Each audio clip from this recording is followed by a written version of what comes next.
2023 was the best year of my life.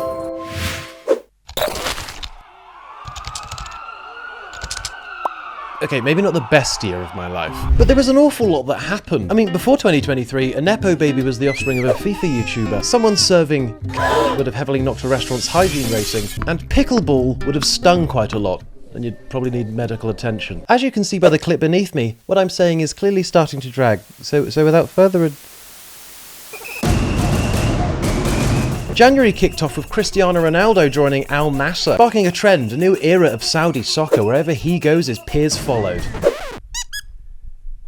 I mean, honestly, we're in Saudi Arabia, man. That level of arse-licking will get you beheaded. Elsewhere, a royal hit the headlines once again due to multiple minor controversies. No sweat, we're not talking about Andrew. I'm on about the contents of Spare. He told stories of wearing a Nazi costume, losing his virginity, and putting Elizabeth Arden cream on his royal penis. My penis was oscillating. I can only assume that was some sort of miscommunication with his granddad explaining that Elizabeth used to arden his royal penis. The Pope-mobile became immobile. After years of FIFA rage, KSI finally managed to beat a temper and Rishi Sunak got fined for not wearing a seatbelt. His wife said it's not like him at all. In fact, he's usually a big advocate for having a strap on.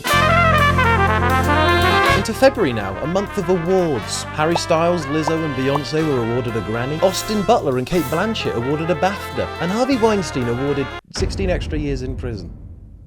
Tough acts to follow, guys. Ariana DeBose kicked off the BAFTA ceremony with a weird rap about the female nominees and claiming Angela Bassett did the thing. Angela Bassett did the thing. Gotta say, that's gonna be one of the weirder Marvel crossovers. I'm not even sure how that would even work. And like when I'm particularly hungry for some cereal, it was time for a Super Bowl.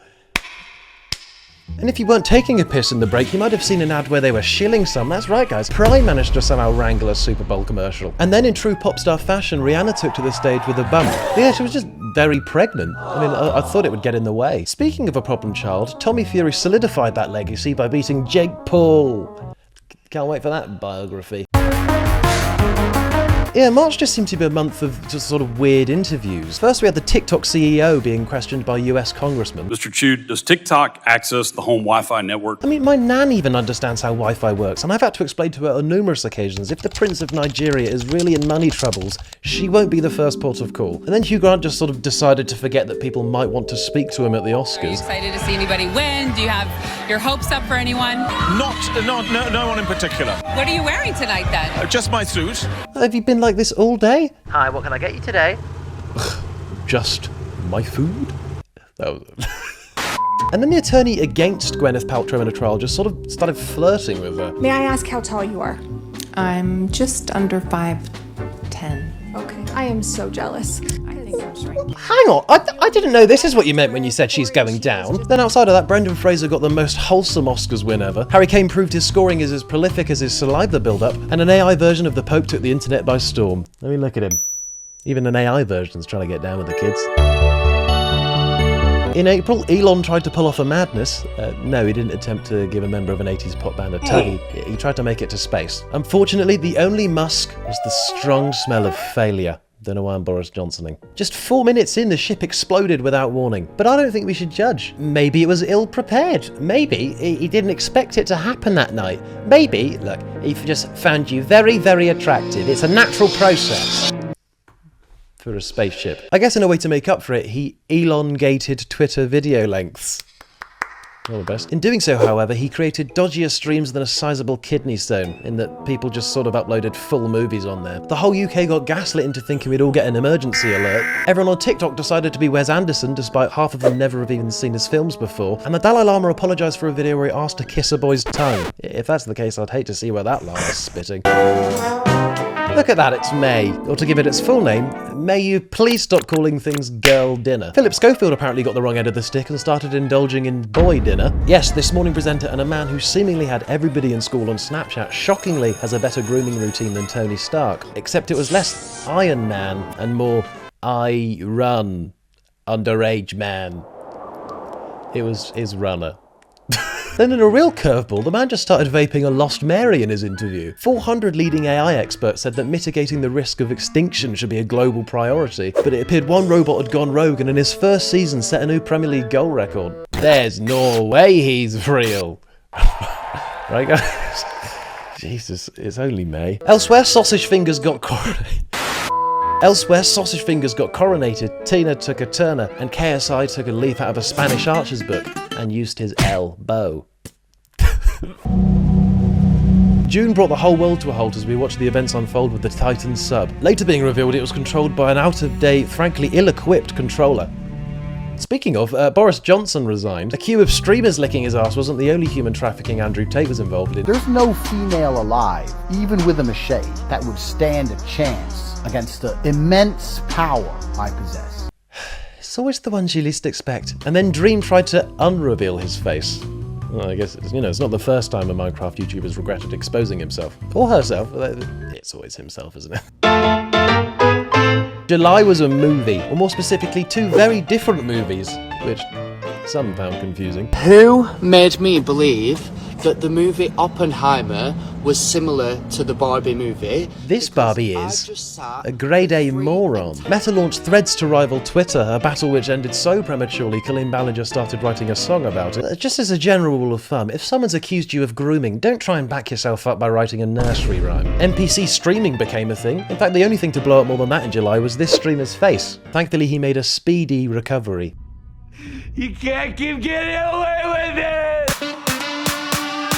In August, women's football took centre stage with Spain winning the World Cup, going against what was deemed the norm and forcefully making a statement. The vice president of UEFA kissed the captain on the lips. Take that, equality!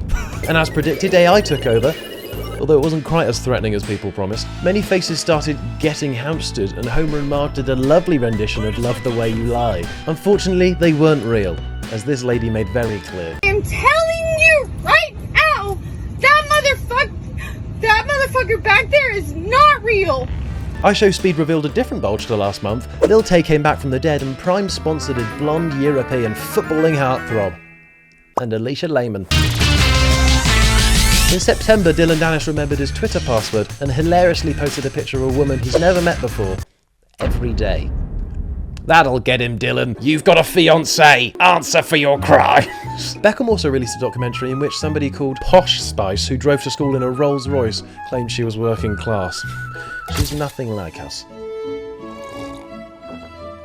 In the Sidemen charity match, despite the last 2 months, after a penalty, Speed decided not to bulge the net. Theo's hip became legally registered as an endangered species, and Max Fosh used the Uno reverse card on Mark Clattenburg. Theo was very jealous until he heard the reverse was on the yellow card and not the hair loss. Kevin James became a meme, people were revealing how much they thought about the Roman Empire, and Taylor Swift won 9 VMAs. What an impact she's had, by the way.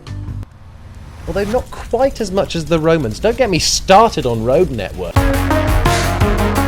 It seemed literally everything happened in October, so I thought I'd run through this one with the power of rhyme. October.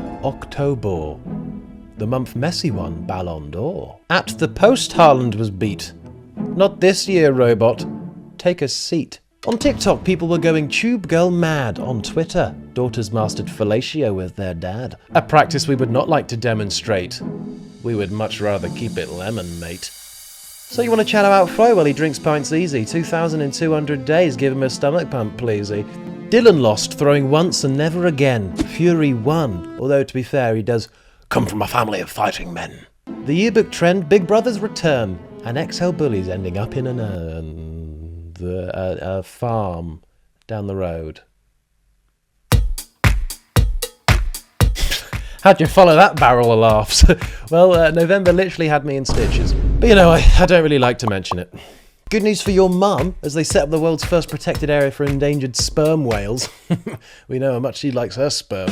We're almost done, just hang in there with me. David Tennant and Catherine Tate returned to Doctor Who, or to give it its full name, Doctor... Who has done this to you? Look, I'm all for a laugh and a joke. I spent 2 days on this video just as an excuse to do so. But some things are sacred, and I'll say to you what a very protective landlord once said to me.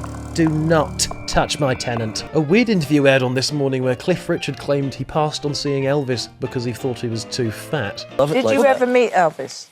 Oh, no, I did not. I had one chance. He said, would you want to meet him? I said, yeah. At the end of the interview, though, I said, can we put it off? He'd put on a lot of weight. The OBE doesn't like them OBEs. God, Richard, what a dick. We are really scraping the bottom of the barrel now. Snoop Dogg said he was quitting smoking, Gideon said he was quitting YouTube, and Pokimane made some biscuits that were a bit shit. The last one seems like a bit harsh being in there, but I guess it's the way the cookie crumbles. The big talk of December is, of course, a rising TikTok star, a man who has shot to fame and is on everybody's lips. That's right, it was George Clarkey's birthday, everyone! No, of course, it was a month of Bevo, which sounds like a horrible way to describe being a man whore. The man has somehow taken the whole UK by storm by just swallowing potatoes whole. I've heard he's been practicing swallowing a donut whole, but he hasn't quite mastered the ring yet. Although if he was a man whore, I guess he would have mastered the ring. Someone started a bit early on the news, and no, Philip Schofield wasn't back. Mariam Mashiri got promoted to my new favourite person ever as footage from her in the build-up to her newscast got leaked. Live from London, this is BBC. Honestly, fantastic work, Mariam. And then to finish the year off nicely, the GTA 6 trailer got released at long last, and Taylor Swift was named Person of the Year after breaking records left, right and centre before the year drew to a close. But we've learned a lot from 2023, and I'd like to say thank you very much personally for the support that I've had this year. It's been pretty crazy. And I'd like to think that hopefully we're just getting started, so not to quote Speed, but next year you'll be getting the full package. Ta-ra.